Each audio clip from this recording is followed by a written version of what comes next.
একটুখানি নাইমা এটার আওয়াজটা শোনাই, শোনেন। নকিং কি, ইঞ্জিনের নকিং কি, ও মাই গড, সবচেয়ে সুন্দর সাউন্ড হয়ে লেগে বুলেটের। ভাই ভাবেই সুখ, বুঝছেন, একেবারে আসল কথা, ভাবেই সুখ। এইটা নিয়ে আপনি হাই স্পিডে স্পিডিং করবেন বা ছাপড়িগিরি করবেন না, আপনি ঢাক ঢাক ঢাক ঢাক ঢাক ঢাক ঢাক ঢাক ঢাক ঢাক ঢাক ঢাক ঢাক ঢাক করে এক জায়গা থেকে আরেক জায়গায় যাইবেন খুব সুন্দরভাবে এবং স্মুথলি। তাইলে এটা আপনার জন্য। রয়্যাল এনফিল্ডের বাইকগুলা তৈরি করা হয়েছে লিগা ভাবে সাবে চালানোর জন্য, ঠিক আছে। আওয়াজ, উফ, রয়্যাল এনফিল্ডের সবচাইতে সুন্দরতম আওয়াজ হইলে গিয়ে বুলেটে। একটুখানি নাইমা এটার আওয়াজটা শোনাই, শোনেন।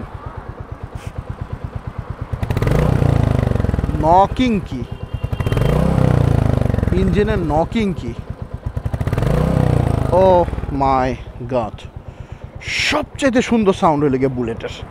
রয়্যাল এনফিল্ডের মধ্যে সবচাইতে সুন্দর সাউন্ড বুলেটের। ভারীও কিন্তু আছে। আমার মতো মানুষ ম্যানুভার করতে যখন হিমশিম খায় তখন কিন্তু বোঝাই যায় যে এইটা সামথিং এলস। হ্যাঁ, টর্ক আছে, মানে ইনিশিয়াল যে টর্কটা ওইটা আছে বিদ্যমান, হ্যাঁ, এবং খুব সুন্দরভাবে বোঝা যায়, আপনি ফিল করতে পারবেন। আর মানুষ যে বলে ভাইব্রেশন, না, এটাতে ভাইব্রেশন নাই, এটাতে ভাইব্রেশন নাই, দ্যাট মিনস এটা তো হলে গিয়া এফআই ভার্সনটা, তাই তো। এফআই ভার্সনে ভাইব্রেশনটা কম, কিন্তু কার্ভ যে ভার্সনগুলো ছিল সেইগুলোতে ভাইব্রেশন সেই লেভেলের।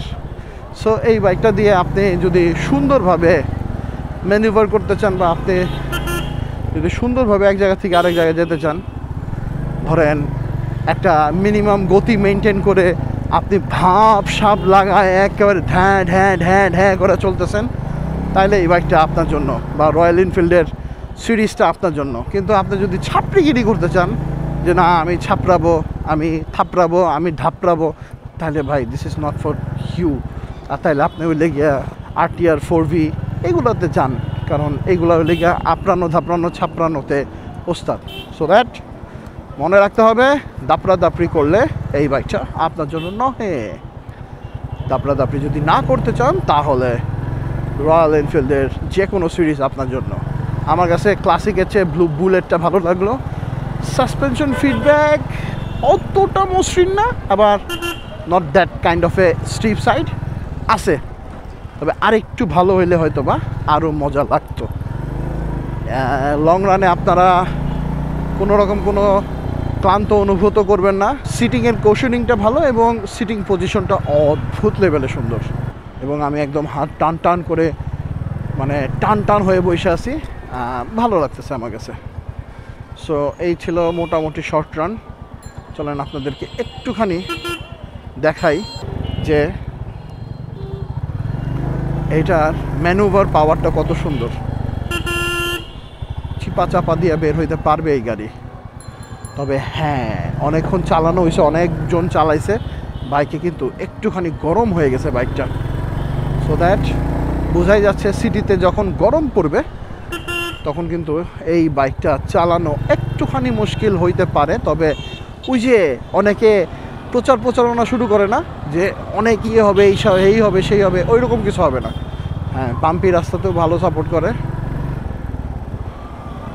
সো এটা জাস্ট একটা ছোট্ট ফার্স্ট ইমপ্রেশন দেওয়ার চেষ্টা করতেছি আমি, কারণ এইটা দিয়ে যদি আপনারা চান আমি খুব তাড়াতাড়ি একটা ভিডিও করার চেষ্টা করবো, আপনাদেরকে ভালোভাবে একটা ফার্স্ট ইমপ্রেশন দেওয়ার চেষ্টা করব। তবে হ্যাঁ, এইটা হইলে গিয়ে যদি একটা ব্যাড দিক তুলে ধরার চেষ্টা করি, সেটা হচ্ছে গিয়ে ঢাকা সিটির যানজটপূর্ণ রাস্তায় ম্যানুভার করা একটু কষ্টকর হবে। তাছাড়া আপনি ইউ ক্যান হ্যাভ ইট। এবং আমার কাছে কেন জানি মনে হয় যে এইটা আপনার সেকেন্ডারি বাইক হিসাবে ব্যবহার করতে পারে। দ্যাট মিন্স আপনার একটা বাইক থাকলো, আরেকটা বাইক নিয়ে আপনি মোটামুটি একটুখানি চান যে হ্যাঁ আমি এদিক সেদিক যাতায়াত করতে চাই, একটু ভাবের একটা ফিল নিতে চাই, তাইলে আমার কাছে মনে হয় এটা পারফেক্ট। তো এইটা হচ্ছে গিয়ে মুদ্রা কথা, মানে অনেকের সবারই মুদ্রা কথা এটাই হওয়া উচিত। Otherwise bike fantastic, so that you can have it. ঈদের দিনে সবাইকে ঈদের শুভেচ্ছা জানাচ্ছি, ঈদ মুবারক। এবং এই ভিডিওটা কবে আসবে জানি না, তবে আসলেই বুঝতে পারবেন যে না, আমি রয়্যাল এনফিল্ডের বুলেটটা চালিয়েছি। সবাই বাইক চালানোর ক্ষেত্রে সেফটি টুলস মেনটেন করে বাইক রাইড করবেন, ফুল ফেস হেলমেট ব্যবহার করার চেষ্টা করবেন। মনে রাখবেন, জীবনের চেয়ে সময়ের মূল্য অনেক কম। ফিরবো নতুন কোনো ভিডিও নিয়ে, নতুন কোনো তথ্যপত্র নিয়ে। সে পর্যন্ত ভালো থাকবেন, সুস্থ থাকবেন, চলতে থাকবেন সময়ের সাথে, সময় ব্লগসের সাথে। আল্লাহ হাফেজ। বন্ধ।